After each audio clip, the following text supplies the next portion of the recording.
Jungle.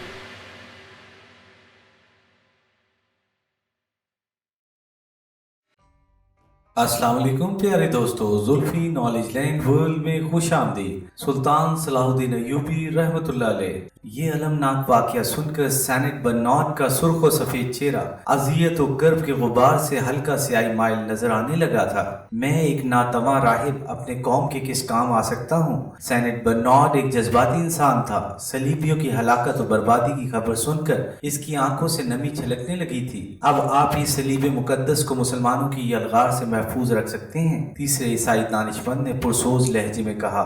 वो किस तरह? सैनिक बर्नार्ड ने हैरान होकर पूछा। ईसाइयों के दिलों पर मुसलमानों की ऐसी हैबत छाई है कि वो किसी तरह भी एडिसिया की शिकस्त का बदला लेने पर आमादा नहीं होते। पहले ईसाई दानिशमंद ने सैनिक बर्नार्ड को अल्फाज के जाल में फंसाने की कोशिश की। मैं अपने हम कौमों का ये खौफ कैसे दूर कर सकता हूँ? सैनिक बर्नार्ड की हैरत में मजीद इजाफा हो गया था। अब आपके वाजो तकरीरें ही सलीबियों के सर्द दिलों में इंतकाम की आग भड़का सकती है। दूसरे दानिशमंद ने अपनी चाल चलते हुए कहा। ईसाई दुनिया में मुझसे बड़े ईसाई राहिब मौजूद हैं, फिर मेरी कौन सुनेगा? सैनिक बर्नार्ड ने चंद लम्हों के सकूत के बाद कहा। ईसाइयों के तमाम मुकद्दस पेशवा अपना एतबार खो चुके हैं, इसलिए इनकी कोई नहीं सुनता। तीसरे दानिशमंद ने दलील पेश करते हुए कहा। सैनिक बर्नार्ड कुछ देर तक गहरी सोच में डूबा रहा, फिर ईसाई दानिशमंदों से मुखातिब होकर बोला। मैं बरसों से गोशा नशीनी की जिंदगी बसर कर रहा हूँ, चंद लोगों के सिवा मुझे कोई जानता तक नहीं। फिर मेरी तकरीरें सलीबियों को क्या मुतासिर करेंगी? ये काम आप हम पर छोड़ दें। पहले ईसाई दानिशमंद ने इंतहाई पुरजोश लहजे में कहा।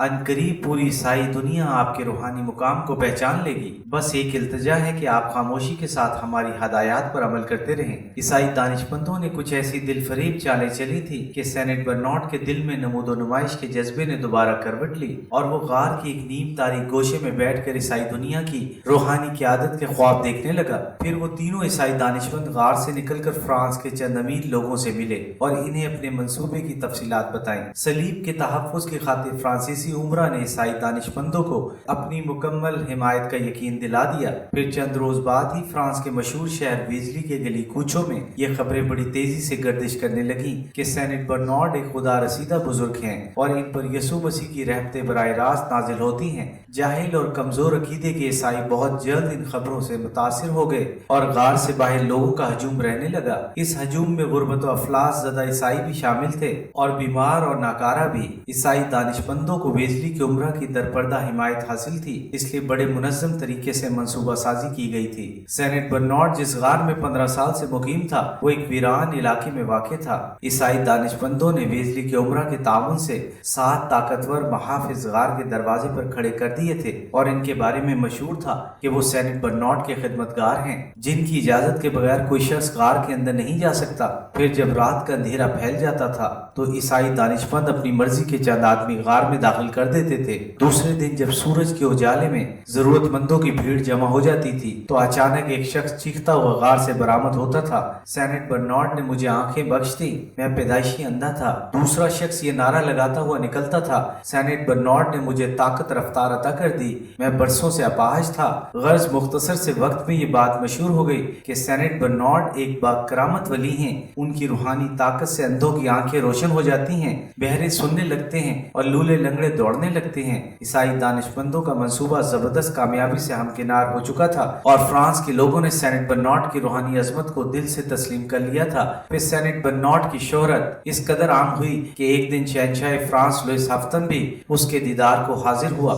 ईसाई दानिशमंद इसी मौके के इंतजार में थे। इन्होंने एडिसिया की शिकस्त के हवाले से एक मजहबी इज्तिमा का खसूसी इंतजाम किया, जिसमें हजारों सलीबियों के अलावा वेजली के तमाम उमरा और खुद शहंशाह फ्रांस लुइस हफ्तन भी शरीक हुए। जब तवील और अरीज मैदान शुरका से भर गया तो वो तीनों दानिशमंद सैनिक बर्नार्ड को लेकर मसनद तक पहुंचे। इस वक्त सैनिक बर्नार्ड से आबा पहने हुए था और इसके हाथ में सलीब थी। वेजली के उमरा और शहंशाह फ्रांस सैनिक बर्नार्ड के एहतराम में खड़े हो गए। सैनिक बर्नार्ड ने बड़े बावकार अंदाज में अपना दायां हाथ फिजा में बुलंद किया। इसका रुख वेजली के उमरा और शहंशाह शहंशाह फ्रांस लुइस हफ्तम की तरफ था। फिर इसके होंठों को जुम्बिश हुई। सेनेट बर्नार्ड ने गरजदार आवाज में कहा, अहले सलीब पर खुदावंदे खुदा की सलामती हो। फिर सेनेट बर्नार्ड मजमे आम की तरफ बढ़ा और हजारों सलीबियों को मुखातिब करते हुए बोला, यसु मसीह ने मुझे हुक्म दिया है कि मैं इन ईसाइयों को खबरदार कर दूं जो ख्वाब गफलत का शिकार हैं और अपने रेशमी बिस्तरों पर पड़े गहरी नींद सो रहे हैं। ये कहकर सेनेट बर्नार्ड चंद लम्हों के लिए खामोश हो गया। तवील और अरीज मैदान पर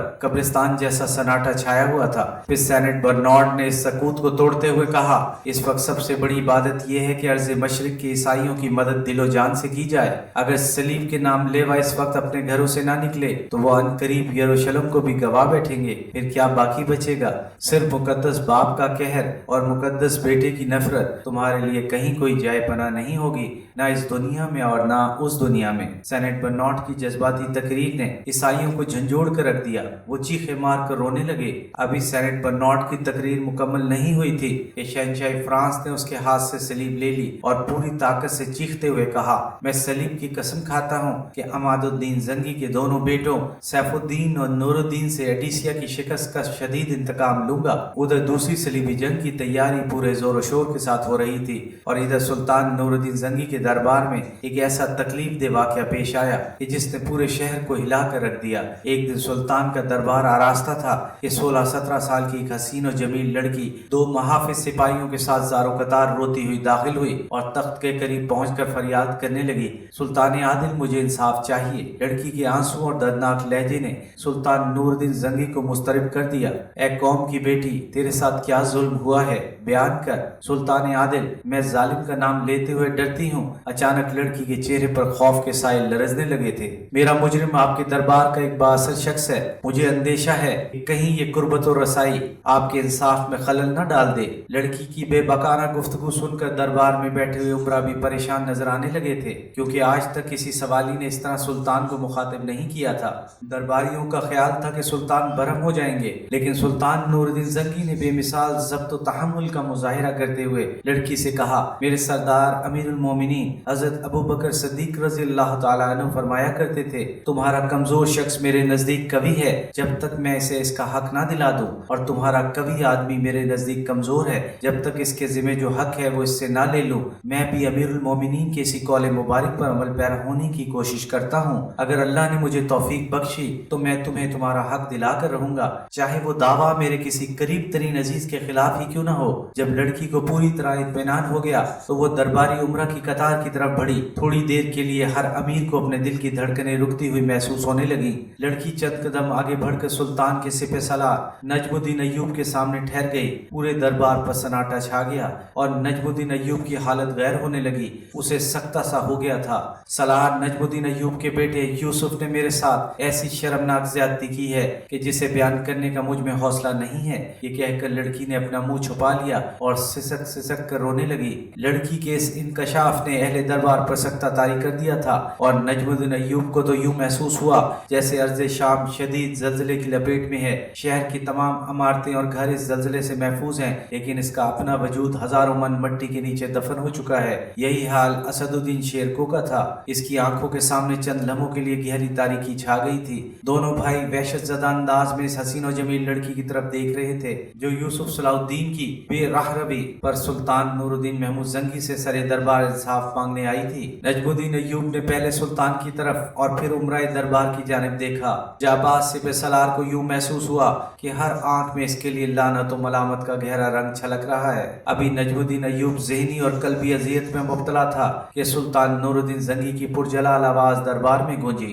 नजमुद्दीन, तुमने सुन ली इस गमज़दा लड़की की फरियाद। नजमुद्दीन अय्यूब अपनी नशिस्त पर खड़ा हुआ, एक एक हर्फ सुन लिया। सुल्तान आदिल, शिद्दत गम से नजमुद्दीन अय्यूब की आवाज लरज रही थी। यूसुफ कहाँ है? सुल्तान नूरुद्दीन जंगी के लहजे से गैज़ और जलाल छलक रहा था। वो कल रात से शदीद बुखार में मुब्तला है, इसलिए दरबार में हाजिर न हो सका। अगरचे नजमुद्दीन अय्यूब एक जांबाज सलार था और मैदान जंग में हमेशा सरबकफ रहता था, लेकिन बेटे के इस मुमकिना जुर्म ने फौलाद के असहाब रखने वाले सिपाही के जिस्म और जबान में अरताश पैदा कर दिया था। तुम खुद ही इस तक हमारा हुक्म पहुंचाओ कि कल वो हर सूरत दरबार में हाजिर हो। सुल्तान नूरुद्दीन जंगी की गैज़ और जलाल में मजीद इजाफा हो गया था। इस सिलसिले में कोई उज़र काबिल कबूल नहीं होगा, चाहे इसकी जान पर ही क्यों ना बनी हो। ये कहते हुए सुल्तान नूरुद्दीन जंगी जंगी उठ खड़े हुए और इसके साथ ही तमाम हाजरीन दरबार भी खड़े हो गए। वो गमजदा लड़की जिसका नाम शारिया था तेज कदमों से सुल्तान नूरुद्दीन जंगी के करीब पहुंची और गिरिया जारी करने लगी।